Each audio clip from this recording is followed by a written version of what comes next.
What on earth are you saying? You, housekeeper, my mother-in-law shouted angrily. I froze, stunned by her words. What? A housekeeper? Are you serious? I asked, my voice shaking with disbelief. Yes, that's exactly what you are in this house, she continued coldly. You don't earn much money, so the least you can do is take care of the household chores like a proper housekeeper. Before I could respond, my father-in-law chimed in. We wouldn't have any problems even if you weren't here. You're not that important. My mother-in-law smirked and added, we'd manage just fine without you. I clenched my fists, trying to stay calm despite the sting of their words. Taking a deep breath, I replied firmly, fine. If that's how you feel, I'll leave without a second thought. Let me introduce myself. My name is Janice. I'm a 33-year-old housewife, married to my husband, Austin, for the past 3 years. We have a beautiful 3-year-old daughter together. Ours was what people call a shotgun marriage. Austin and I were high school classmates, but we hadn't kept in touch after graduation. A few years ago, we met again at a class reunion, and sparks flew. 3 years into dating, I discovered I was pregnant, and we decided to get married. At the time, we were both in our late 30s. It was a perfectly normal age to start a family, so there wasn't much judgment about our decision. Having our daughter felt like a blessing, and in many ways, her birth made my transition to motherhood smoother. Austin and I were happy together. I took a full maternity leave so I could focus entirely on raising her and being present for all her milestones. Austin was equally doting. Every evening after work, he would come home excited to spend time with her. Our home was filled with love and warmth. But this peaceful life didn't last long. Things began to change when Austin brought up the idea of moving in with his parents. One evening, as we sat down after dinner, he casually said, Sky, my parents have been asking me for a while to move in with them. I was taken aback. Why? They're not that old. They seem perfectly capable of living on their own, I replied. It's not about their age, Austin explained. I'm the eldest son, and traditionally, I'm supposed to live with them and take care of them. When we got married, I said no because I wanted to live with just you and our daughter, but now it feels like the right time. I felt uneasy, but he continued. Our daughter is 3 years old now. I think it's okay for us to move in. Plus, my mom can help you with the housework and childcare. Doesn't that sound like a good idea? I wasn't sure how to respond. The idea of moving in with his parents unsettled me, but I could tell Austin was serious. Little did I know this decision would turn my life upside down. I replied, I'm working part-time right now, but it's not easy to raise a child, work, and do all the housework at the same time. I didn't see my in-laws very often before we moved in together, but when I did, I noticed how much they cared for my daughter. I didn't have any negative feelings toward them at the time. In fact, I thought we might be able to make it work if we all lived together. I had always heard that living with in-laws could be challenging, but after giving it some thought, I convinced myself it wouldn't be too bad. So, I agreed to move in with them. But looking back now, I realize it was a big mistake. For the first month or two after we moved in, things were fine. My in-laws were polite, or at least it seemed that way. I tried to do my best to contribute to the household while balancing work, house chores, and taking care of my daughter. However, as time went on, their attitude toward me began to change. One evening, my mother-in-law said, Janice, can we have dinner a little earlier? This timing isn't working for me. I explained, I usually pick up my daughter after work, and by the time we get home and I cook, it's around this time. I can try, but it's not easy. If you're only working part-time, you should come home earlier and make dinner on time, she replied bluntly. Well, it's my job, so I can't just leave whenever I want. I started to explain, but she interrupted me. It's so half-hearted.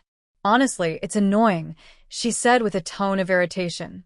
I couldn't believe how much they were starting to criticize me. My job finishes around 3 p.m., and after that, I pick up my daughter from daycare, stop by the supermarket to buy groceries, and come home to cook dinner. Dinner is usually ready by 5 p.m., which doesn't seem late to me. Besides, my daughter isn't even home until then. My mother-in-law, who doesn't do any housework herself and spends most of her day lounging around, was suddenly complaining about dinner timing. It felt unfair and unnecessary. It didn't stop there.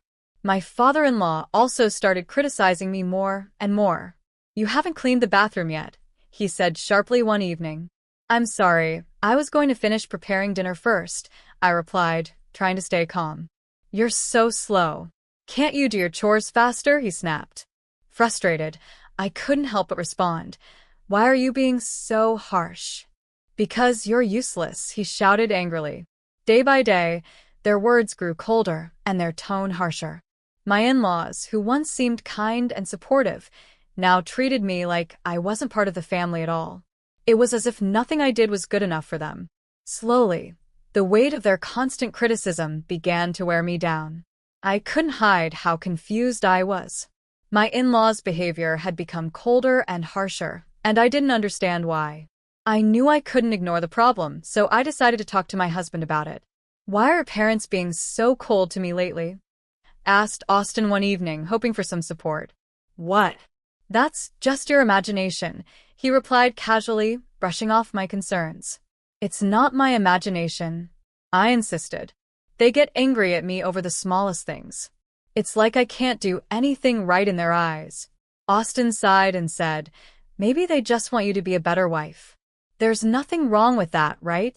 He even gave me a little smile as if this was no big deal. I stared at him, shocked. I couldn't believe how dismissive he was. At that moment, I realized I'd been wrong to ask him for help, and worse, I started to feel like I'd made a mistake marrying him. Slowly, my feelings for Austin began to fade. Things only got worse after that. My in-laws became even more demanding with each passing day. One evening, as I was washing dishes, my mother-in-law called out to me, "Janice, come over here and give me a massage." "I haven't finished the dishes yet," I explained politely, thinking she'd understand. "Don't talk back to me." "Come here right now," she snapped. Reluctantly, I went to give her the massage, knowing she wouldn't let it go. But as soon as I finished and went back to the kitchen, my father-in-law started yelling. "Hey, "My favorite cup isn't clean yet." why are you so slow?" he barked. I clenched my fists in frustration. Can't he wash his own cup?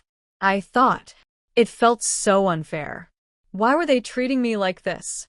Feeling overwhelmed, I decided to ask Austin to talk to his parents. Maybe if he explained things, they'd ease up a little. But when I brought it up, Austin frowned and said, "It's too much trouble to deal with them." "Please, Austin," I begged. "I really need you to talk to them.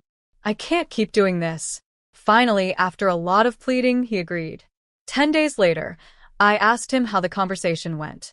"So, what did they say? Did they explain why they're acting like this?"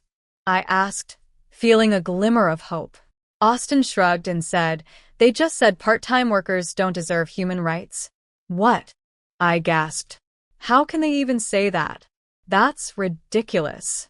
"Well," Austin continued nonchalantly, "they don't like that you work part-time instead of full-time. But you're the one who asked me to work part-time." I snapped. "You told me to so I could handle raising our child and doing housework.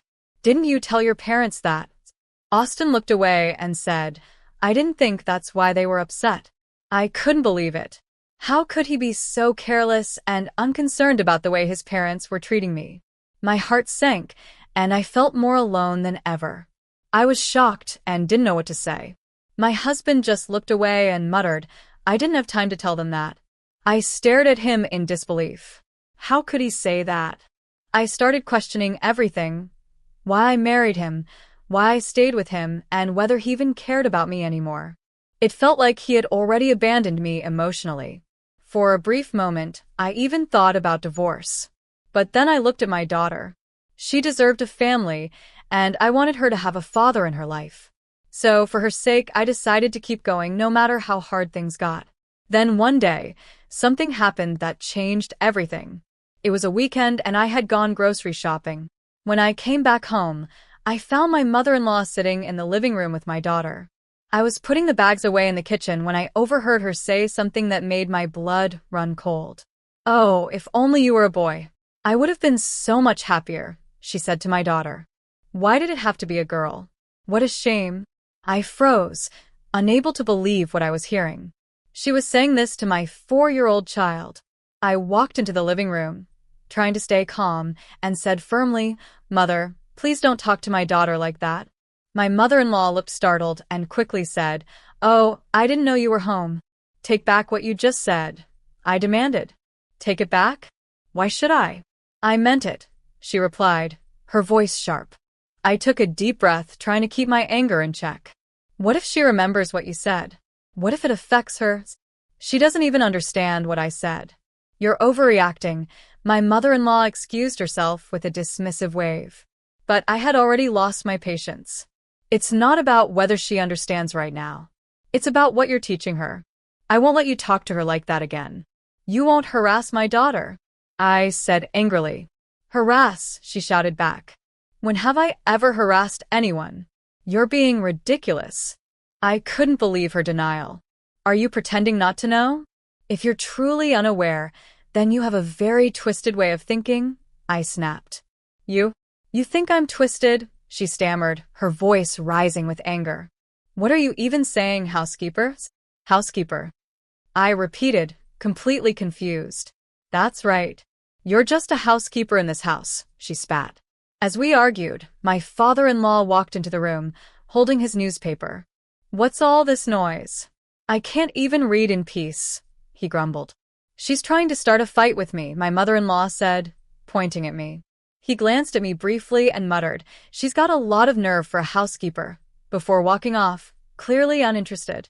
I stood there, stunned. I couldn't believe this was my life. I couldn't believe what I was hearing. "So, you've been calling me a housekeeper behind my back? You really think so little of me, don't you?" I said, my voice shaking with anger. "Screw you," my father-in-law snapped. "You don't deserve any respect. You barely work part-time and don't bring in much money. That's why you're just a housekeeper here. You're lucky we even let you stay. And how dare you challenge your mother-in-law?" he added. "You're worse than a housekeeper. You should leave already." Then my mother-in-law jumped in. "You probably got pregnant just to trap our son and take his money. That's the kind of woman you are. But honestly, we'd be perfectly fine without you here." I stood my ground despite their cruel words. "Say whatever you want. I've had enough of this nonsense. You all seriously need a reality check," I said firmly. At that moment, I decided I wasn't going to take it anymore. I went to my room, grabbed my suitcase, and started packing my things. My daughter watched quietly as I packed, and I promised myself I'd protect her from these toxic people. Just as I was finishing, my husband came home. He had been out fishing all day and looked surprised to see me with a packed suitcase. "Janice, what's going on? Why do you have such a big suitcase?" he asked, confused. "I've been fired," I replied coldly, not bothering to hide my anger. "Fired? What are you talking about?" he asked, his face turning pale. "I've been told I'm just a housekeeper here and that I'm not wanted. So, I'm leaving and I'm not coming back," I said, pushing past him with my suitcase in one hand and my daughter's hand in the other. My mother-in-law stood by, sneering. "Well, at least now my son's money won't be wasted on someone like you," she said with a smirk. I didn't even bother responding. I looked at my husband one last time, hoping he'd say something, anything, to stop me. But he just stood there silently, his face pale and expressionless. That was the moment I knew I was truly done. I left with my daughter and went straight to my parents' house. They welcomed me with open arms, giving me the love and support I so desperately needed. The next day, my phone rang. It was my mother-in-law. I almost didn't answer, but decided to pick up. "Hello? Do you still need something from me?" I asked, irritated. "Oh, Janice, I'm so sorry for the terrible things I said yesterday," she said, her voice soft and apologetic. I was taken aback. Her sudden change in attitude made me suspicious. "What's with the change of heart? Did my husband tell you to call me?" I asked. "I really apologize. Please come back," she pleaded. I laughed bitterly. "You don't need me, remember? I'm not coming back. Goodbye," I said, ending the call. And just like that, I closed the door on that chapter of my life. "I didn't know you were even bringing money into this house," my mother-in-law said, her voice trembling.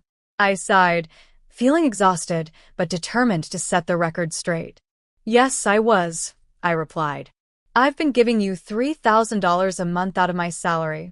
Her eyes widened, but I continued before she could say anything.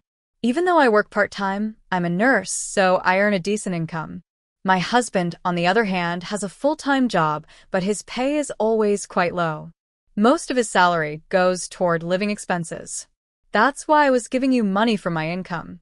On top of that, I've been saving for our daughter's future, her tuition fees and other expenses. I took a deep breath and added, my husband is a kind person, but he struggles with low self-esteem. Maybe because of that, he tries to appear more successful than he really is. When I left your house, he didn't have the courage to tell you that his income wasn't enough to support everything on his own. He also didn't tell you that I was helping him out financially. But when he failed to stand up for me and protect me from your harassment, I knew I couldn't stay with him anymore. My mother-in-law was silent for a moment, but I wasn't done. I won't come back, no matter what you say, I told her firmly. Then I hung up the phone. Right after that, I sent my husband a message. We will speak through my lawyer from now on. I blocked all their numbers, my husband's, my mother-in-law's, and my father-in-law's. I had made up my mind. It was time to file for divorce. When I filed for divorce, I asked for both child support and alimony. The alimony wasn't just for the financial help I had given them, but also for the emotional pain I had endured because of my in-laws' endless harassment and my husband's silent approval of their behavior. Now, my ex-husband is struggling. His low income barely covers the alimony and child support payments he owes me. On top of that, his parents can no longer enjoy their once luxurious lifestyle. They've burned through their savings so quickly that they're now depending on my father-in-law's retirement fund to get by. At this rate, it looks like they'll have a hard time managing for the rest of their lives. Honestly, it's not my concern anymore. I've moved on, and they're facing the consequences of their actions. I think they deserve it. Every time my ex-husband sees our daughter, he tries to ask me for help, saying he's in financial trouble. One day, when he brought it up again, I looked at him and said, if you keep asking me for help, I'm not going to let you see her anymore, I told him firmly. After that, my ex-husband stopped asking me for help. He knew I was serious and that there was no point in trying to guilt me into anything.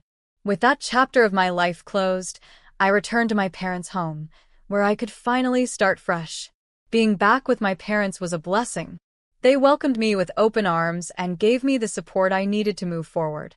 My mother, in particular, has been a huge help by taking care of my daughter while I work. Now, as a single mother, I'm working harder than ever to provide for my daughter and build a stable future for us. Since my mother is there to look after her, I've been able to pick up night shifts again, which has increased my income significantly. Working nights can be tiring, but knowing I'm doing this for my daughter gives me all the strength I need. Every day, I feel grateful for my parents' love and support, which allows me to focus on my job and my daughter. My little girl is my biggest motivation. Watching her grow up happy and healthy makes every challenge I face worthwhile. Her smile reminds me why I work so hard. It's all for her future.